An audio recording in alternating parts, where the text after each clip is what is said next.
Bonsoir à vous, vous êtes les bienvenus à cette autre opportunité de décrypter l'actualité internationale. Et pour la circonstance, nous nous intéressons à la prise du palais présidentiel de Khartoum par l'intermédiaire des forces armées soudanaises. Et nous voudrions, pour la circonstance, vous révéler en toute exclusivité les origines du conflit au Soudan, la signification stratégique de la prise du palais présidentiel à Khartoum, ainsi que les obstacles qui entravent le dialogue entre les deux principaux acteurs de ce conflit sanglant au Soudan. Vous êtes donc les bienvenus à cette opportunité de comprendre cette thématique sur la boussole de l'objectivité et la pertinence. Sachez en introduction que les forces armées soudanaises ont vendredi le 21 mars réaffirmé leur autorité en reprenant le contrôle du palais présidentiel à Khartoum. En réponse, les paramilitaires des forces de soutien rapide FSR ont déclaré en fin de matinée que la confrontation était loin d'être résolue. Les FSR avaient occupé le siège présidentiel depuis le début des hostilités avec l'armée en avril 2023. Par ailleurs, l'armée a annoncé avoir également consolidé sa position en prenant le contrôle de plusieurs ministères dans la capitale, selon les déclarations d'un porte-parole. Depuis près de 2 ans, le Soudan est plongé dans un conflit dévastateur, opposant le chef des forces armées, Abdel Fattah al-Burhan, à son ancien adjoint et commandant des forces de soutien rapide, Mohamed Hamdan Daglo. Ce conflit a entraîné la perte tragique de plus de 150 000 vies, le déplacement de plus de 12 millions de personnes et a engendré la plus grave crise alimentaire et le déplacement forcé au monde. Selon les Nations Unies, dans la région du Grand Khartoum, au moins 3,5 millions de personnes ont été contraintes de quitter leur foyer en raison des violences, tandis qu'au moins 100 000 individus font face à une situation de famine inouïe. Dans cette analyse, donc, nous vous présenterons en exclusivité les origines du conflit, la signification stratégique de la prise du palais présidentiel à Khartoum,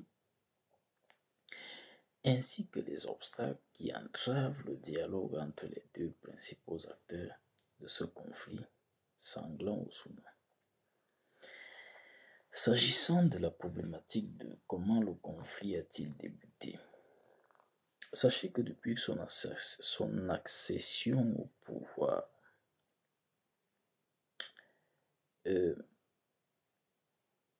à l'indépendance plutôt, pas pouvoir, son accession à l'indépendance puisqu'il s'agit du Soudan, en 1956, le Soudan a été le théâtre de multiples épisodes de guerre civile.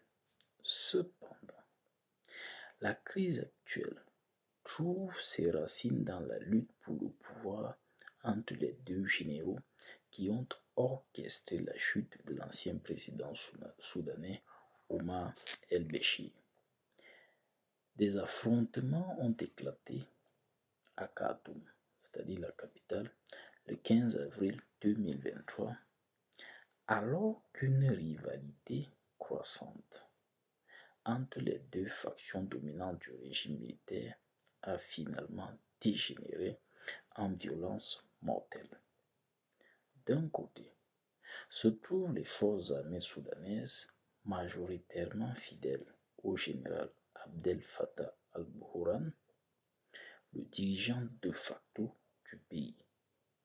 En face, les paramilitaires des forces de soutien rapide, en abrégé FSR, un ensemble de milices dirigées par l'ancien seigneur de guerre, le général Mohamed Hamdan Dagalo, surnommé Hamedi.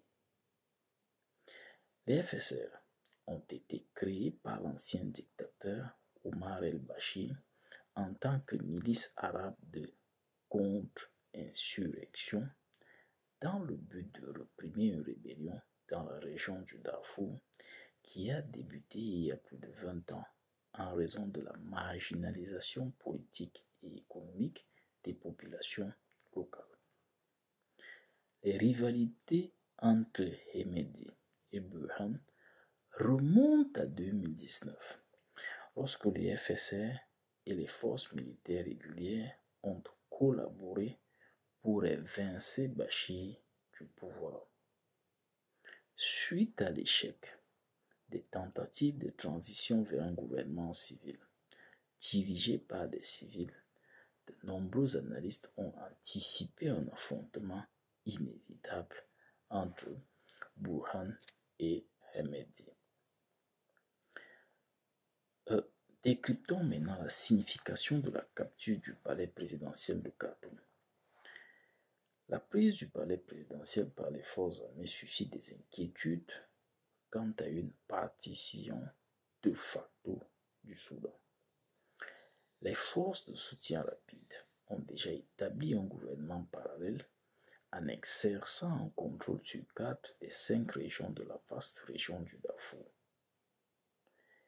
et laquelle est approximativement équivalente à la taille de la France. Récemment, les FSR ont sécurisé la ville stratégique d'Al-Maliha dans le Darfour du Nord, la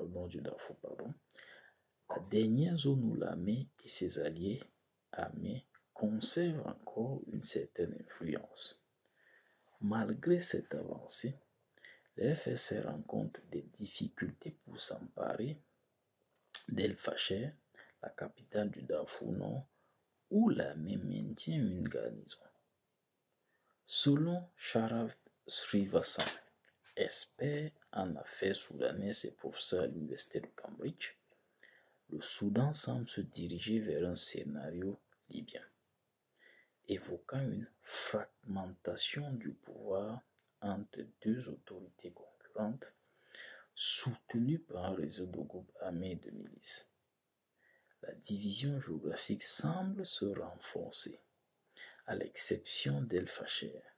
Pour revendiquer un état de facto, les FSR doivent sécuriser El Fasher, ce qui reste tout à fait incertain.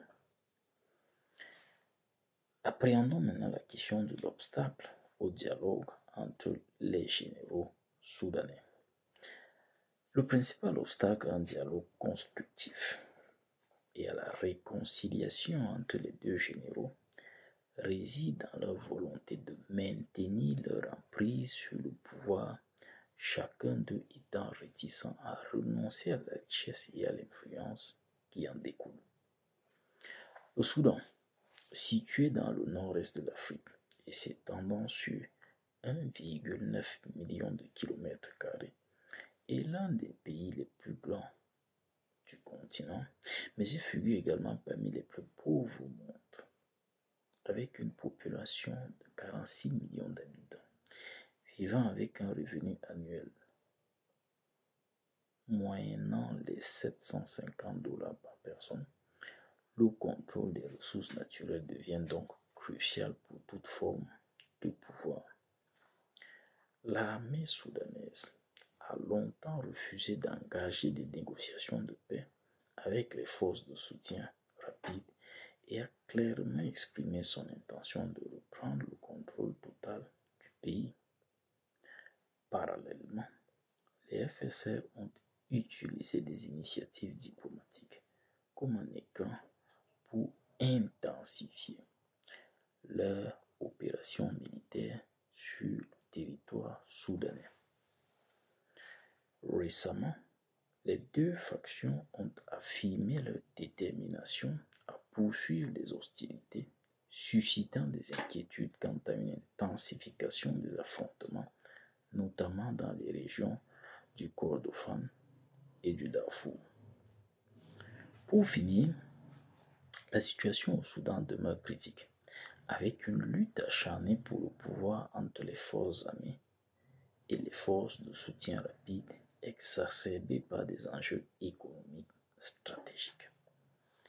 La reprise du contrôle du palais présidentiel par l'armée souligne une escalade des tensions, tandis que le FSR persiste à contester cette autorité, rendant toute perspective de dialogue de plus en plus illusoire.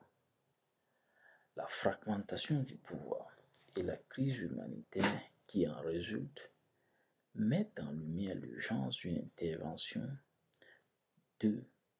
internationale par la communauté internationale, bien entendu, pour favoriser un règlement pacifique et durable.